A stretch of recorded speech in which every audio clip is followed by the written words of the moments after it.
extra revenue down the line, hopefully with the military buildup, we can pay this down sooner. I mean, that was No, I'm just trying to make a point that over the last month, this thing has changed more times than I know what to do with. I mentioned that to you at every SES meeting, didn't I? So the name changes? No, how you're planning on doing it, the amounts, what's going to be shucked and chucked, and what's going to be... Yeah, and you know, again, all of these concerns were taken into account, and that's how it sort of evolved into what we feel is a very simple program now. We had concerns with the debt ceiling and how we were, you know, we're going to borrow to this notion of an anticipated increase in the debt ceiling. I mean, we scrapped that and used the actual debt ceiling calculations that we feel will be come December 1st.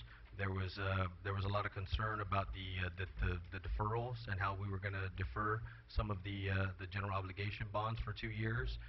We took that into consideration and scrapped it with this program. And as you can see, there aren't any more scoop and chuck. There aren't any more deferrals. I mean, this is straight 100% of the proceeds going to unpaid tax refunds. Earlier, you made a very cute comment, which I didn't think was very cute, about the fact that you don't pay attention to national news. You're more concerned about what's happening on Guam. Is there anybody on the financial team that does keep track of what's happening nationally in Congress? I apologize. I mean, that was just a cute comment. I mean, the one specific to the question that you asked, I mean, yeah, I had to get some reminders about what exactly it was that was stated. But yes, we do pay very close attention to what's going on. Can any of you explain to me what the Committee of 12 is going to be doing over the next 3 months? They're going to be deliberated. They have a task in front of them to you know, make some cuts.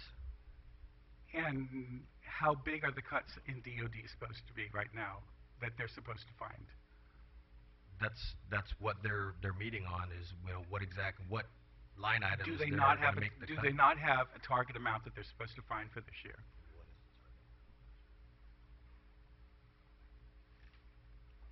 I don't have that number off the top of my head. Anybody on the fiscal team know? They're supposed to find $350 billion right now.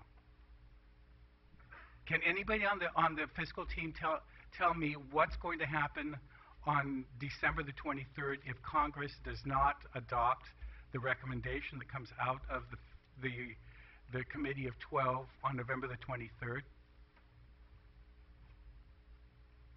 Any of you? The 20% across the board? Correct. And yeah. For DOD, that would come up to about $500 billion. It's even more than the original amount that they were supposed to lose. That's the worst case scenario. The yes. worst case scenario. And yes. That's why I'm saying. And has anybody read the DOD, the Department of Defense section of Tom Coburn's report, Back on Black? Back to Black? Back to Black. Yeah, I think there was a page 158 or something like that of the report that identified. Is this the report from?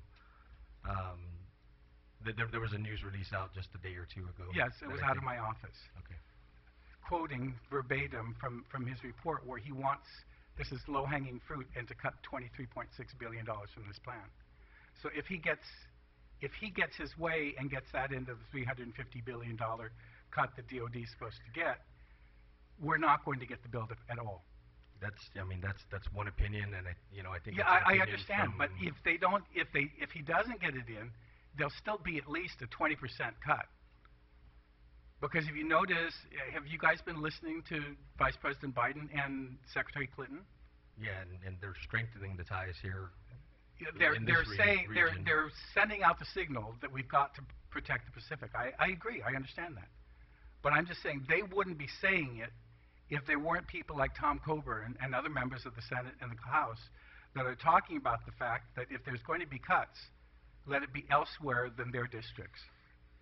That's all I'm trying to point out, and I just really think that this discussion is premature because we don't know how much we're going to lose. Do you or any of you know how much of our budget is dependent on federal largesse? I mean, we're talking about roughly 40% of the total number. I don't know the exact number right now. I mean, you know, this is So about 40% of $680 million, right? Is that how the total that we're running with? Again, I'm not too sure. 670. So 40% of that would be Some sort of a little over 300 million, and 20% of that would be about 60 million. that's the worst case scenario. Yeah, I understand. Yeah. And again, all I'm trying to say is, Benita, how would you handle a $60 million loss of federal funds to Guam?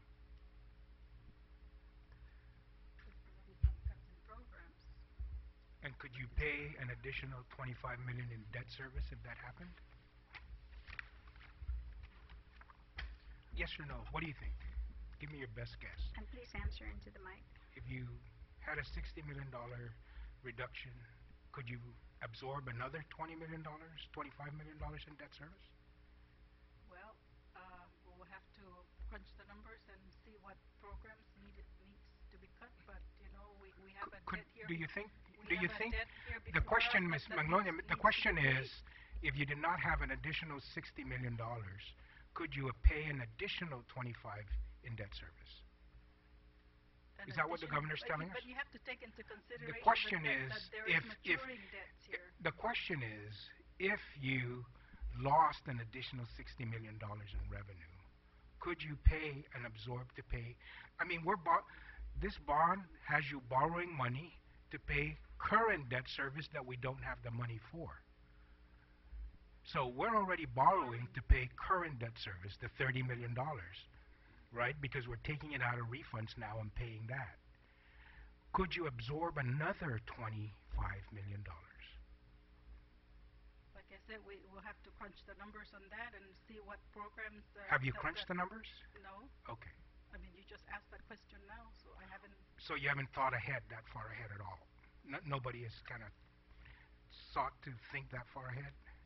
Well, yeah, even with a 10-year projection, you just didn't think that you should think that far ahead. Well, and actually not even with the 10 court, years I mean, ahead. if the court decides that we have to pay it, we're going to have to crunch the numbers and find out where What we're court? going to. If the court decides on the tax refund, John, I mean, the question is on the federal. Yeah. The loss in the federal funds, No, John. but then- We're not but talking about the court. Yeah, but the you're question going back is to the 25 million No, that we were having to. the question is, could you afford another 25 million in debt if you lost 60 million in revenue from the loss of federal expenditure? That's the question. Not what the court. That's the simple question. In your best guess, do you think we can support an additional 25 if that happened? I may be of a different opinion with this vice speaker on whether or not that will happen, but he's asking the question, if that happened, could you do it?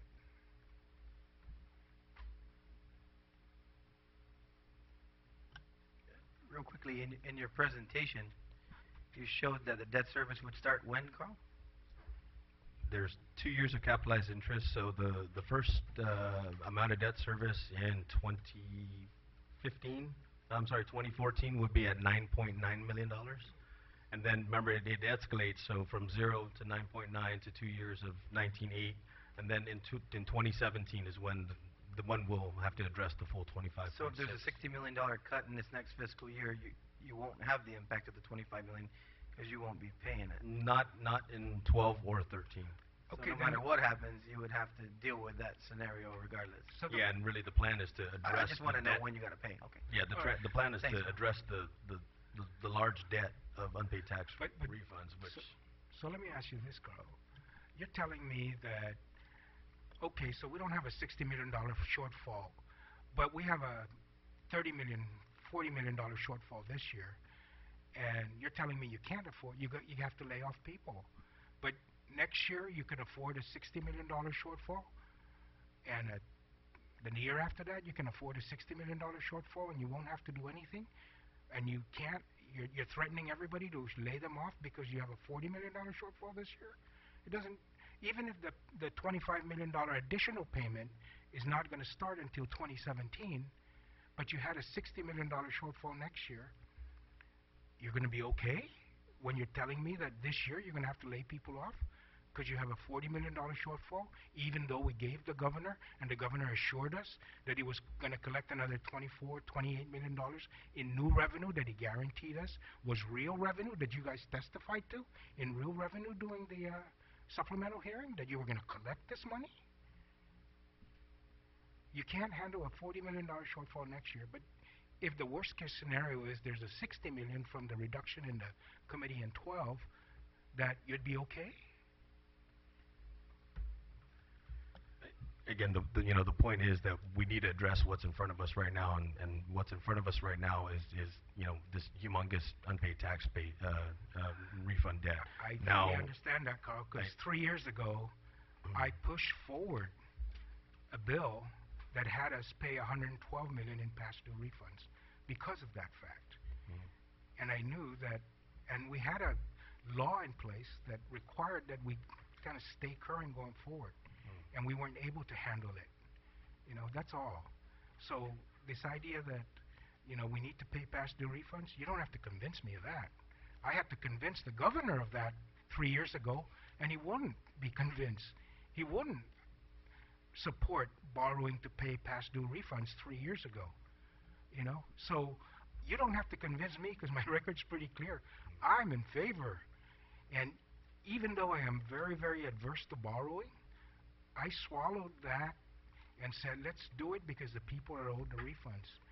And that we were going to stay current going forward. And I'm concerned about what we're going to do to stay current going forward using our revenue collection, not using borrowed money to stay current, but using the revenue collections within our means to be able to stay forward. So, Senator, in a perfect world going forward, if we don't have those prior year obligations, we'll be okay. But we have this $311 million that we need to pay back. And in 2 weeks, I'm gonna be deposed on this very we issue of understand paying that. tax And you know what? refunds. You know how you moved that? You begin paying current ones now.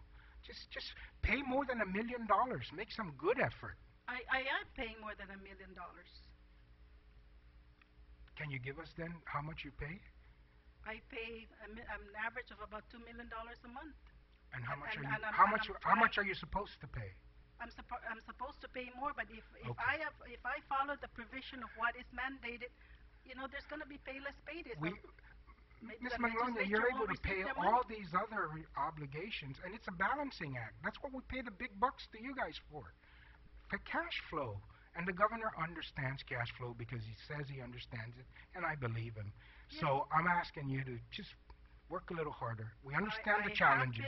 I have been working, hard, but the last 2 Well, years, I tell you, the when I revenue look has at, been but when I look overprojected at what you pay every month and you stay current on, you pay and you are current on some of the obligations of this government every single month, and the only thing you're behind on is the refunds.